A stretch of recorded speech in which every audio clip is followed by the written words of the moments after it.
Hello patrons and friends, Rob Caskie, proudly telling stories.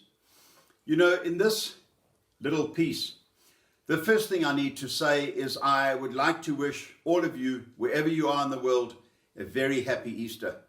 After last year's challenges with COVID and lockdown, and once again many of us finding ourselves in a similar situation, I wish you and yours a happy, peaceful, blessed Easter.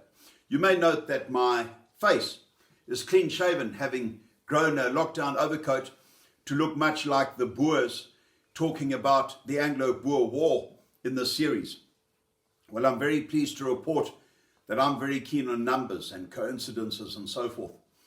And on the 16th of March of last year, 2020, I did my last day's work on an expedition ship down in Antarctica, and then had a mighty job trying to get home on the 17th, 18th, 19th of March, 1 week before lockdown in this country.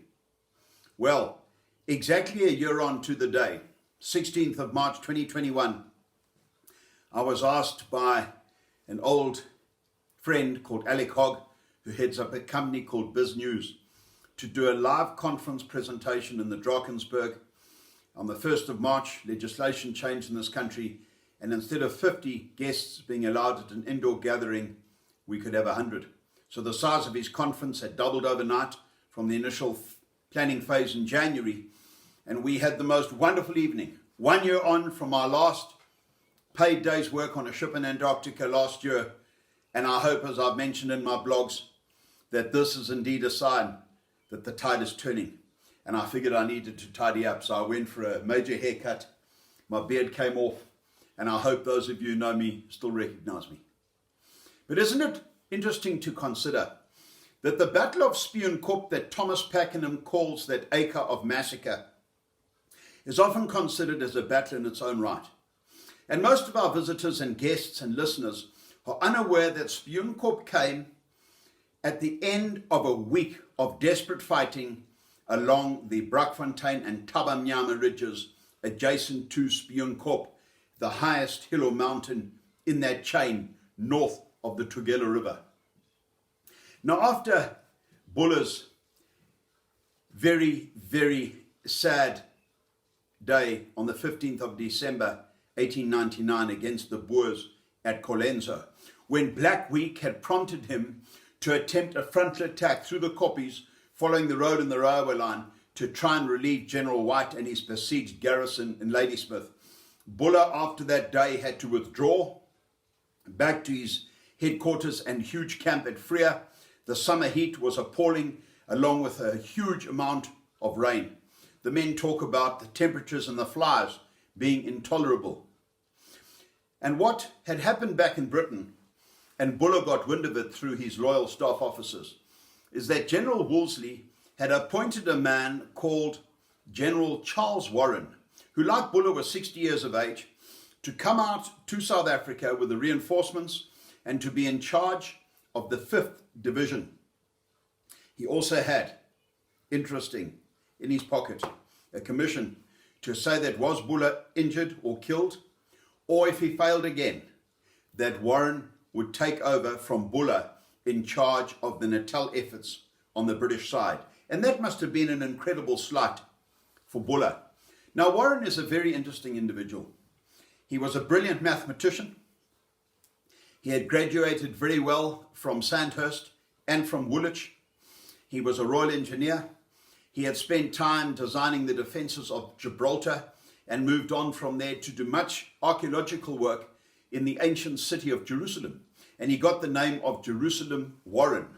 And he had spent some time here in South Africa trying to resolve the Boer republics that have been proclaimed in what is today present-day Botswana, called Goshen and Stellaland. Now, there were no shots fired in settling that dispute, but Warren went back to England with the illusion that he understood the Boer and certainly that he knew how to fight him. And Warren, at the start of the Anglo-Zulu War, went to the War Office and offered himself to Wolseley, thinking he would come out to South Africa in charge of the St. John Ambulance.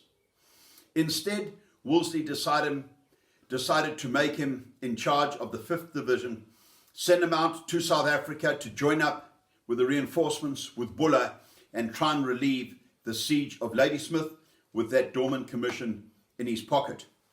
Well, when he got to Freya in early January of 1900, his troops were already arriving, and they began immediately to plan a flanking march where they would move off to the west along the Tugela River, cross the Tugela River at Potgietersdrift, and try to sweep up the Boer line from the west, so to speak, from the right flank of the Boer line, from the left flank, if you're looking north across the Tugela River.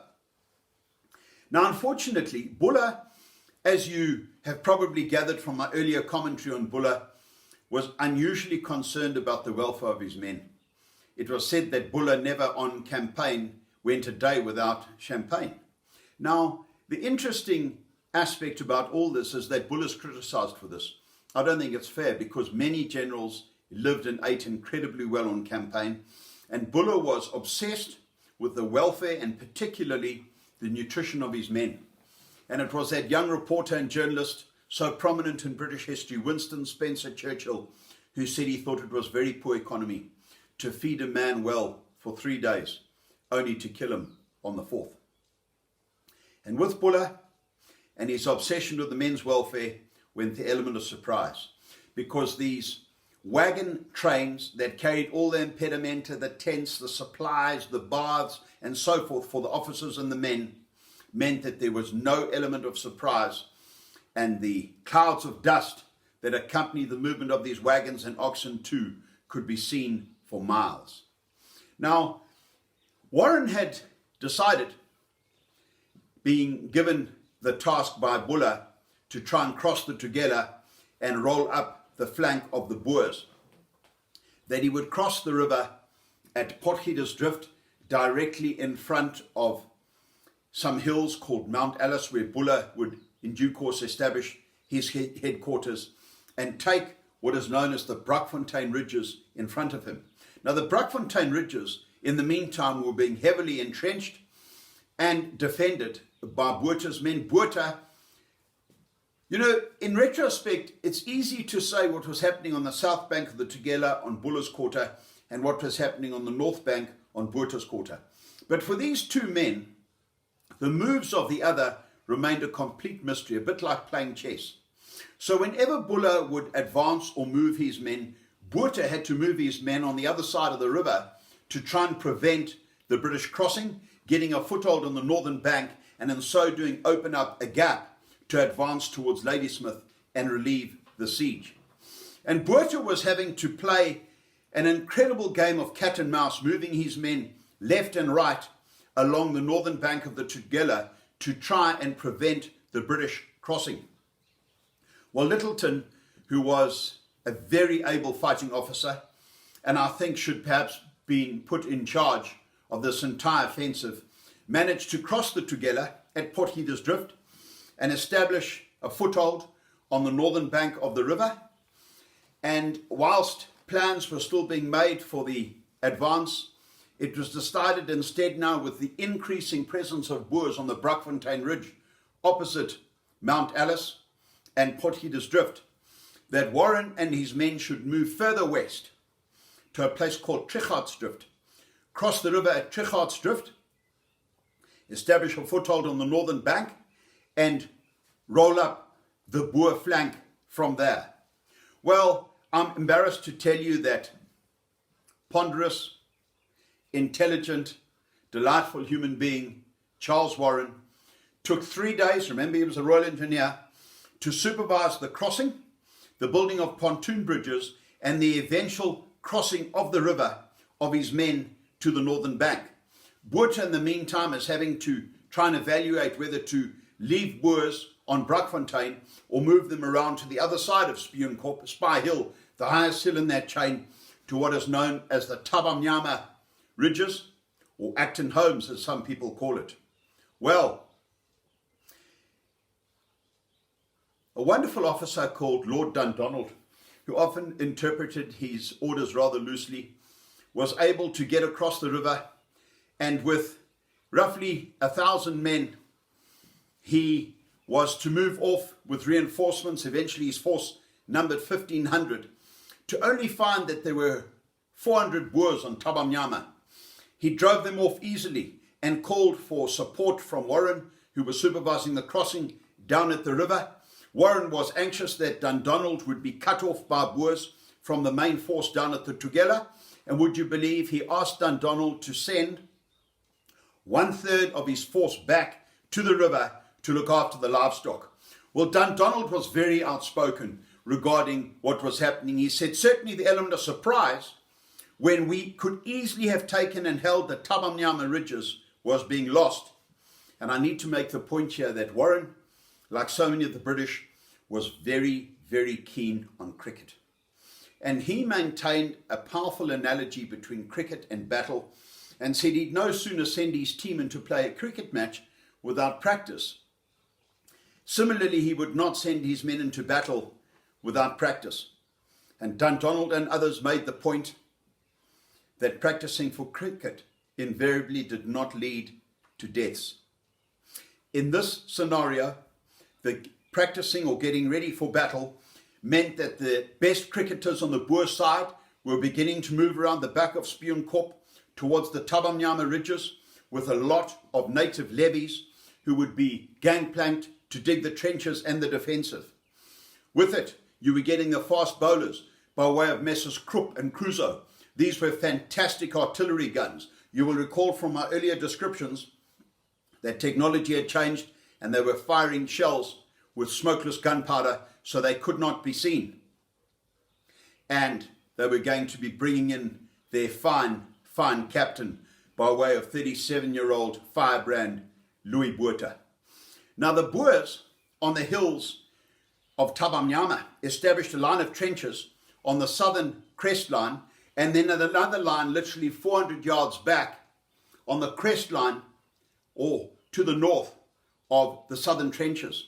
And this meant that if they were easily displaced or dislodged from those southern trenches, it would give the attacking force, the British in this case, some confidence to advance quickly. And they were then forced to cross 400 yards of killing field between the southern trench and the northern trench, where the Boers would take up a new position. It was fatal and a fantastic tactic adopted by the Boers. Wonderful to consider that when we take tours to the top of Spioenkop and you look along the top of Tabamnyama, that beautiful rich grassveld of the Highveld region, you can still clearly see the southern trenches and the northern trenches so cleverly created by the Boers. Well, a major called Child was involved in a major battle against Tabamnyama. He had 800 men with him, or 800 men rather opposing him on the Boer side, and 3 Krupp guns. And a major called Child would end up being killed on the 20th of January of 1900. Isn't it tragic that he had a premonition the night before his death that he was going to die the following day? And he asked that his epitaph on his gravestone be taken from the Bible, from 2 Kings chapter 4. Is it well with the child? It is well. He lies buried nearby in the Rangeworthy Cemetery. Well, on the 21st of January, there was another huge attack by the British, led by Nobob's Fitzroy Hart. Remember him, in charge of the Irish Brigade, who led them into that blind salient on the Tugela River, attacking at Colenso. It was a fiasco. The Boers drove them off with heavy losses, and Buller arrived and told Warren that unless a substantial attack was launched immediately, the entire force would be withdrawn. Buller, who apparently was taking up a position at umpire at maneuvers, was not simply an umpire. He was willing immediately to take command back from Warren. I'm intrigued to tell you that Buller, his motives we're not sure about, but he'd given Warren the command of trying to force the Tugela and roll up the Boer flank, knowing that if Warren was successful, Buller would get the glory, and if Warren was unsuccessful, he could be blamed for this disaster. And Warren now, with the pressure being placed upon him by Sir Redvers Buller, who you recall from my earlier stories, had never wanted to fight these God-fearing, good people, the Boers, who live close to the earth. He now planned to attack Spioenkop, the highest hill in that chain, hoping to get guns, artillery guns, onto the top of it to hold the road, the Fairview Road that runs from present-day Bergville through to Ladysmith. In those days, it was the old road that ran from the Orange Free State through to Ladysmith, to get artillery guns onto the top of Spioenkop, and from there he could hold the road. Had he found the key to opening the lock to Ladysmith? It was with this that plans were laid for the Battle of Spioenkop, the beginning of which I will share in my next story. Stay with me. Thank you very much.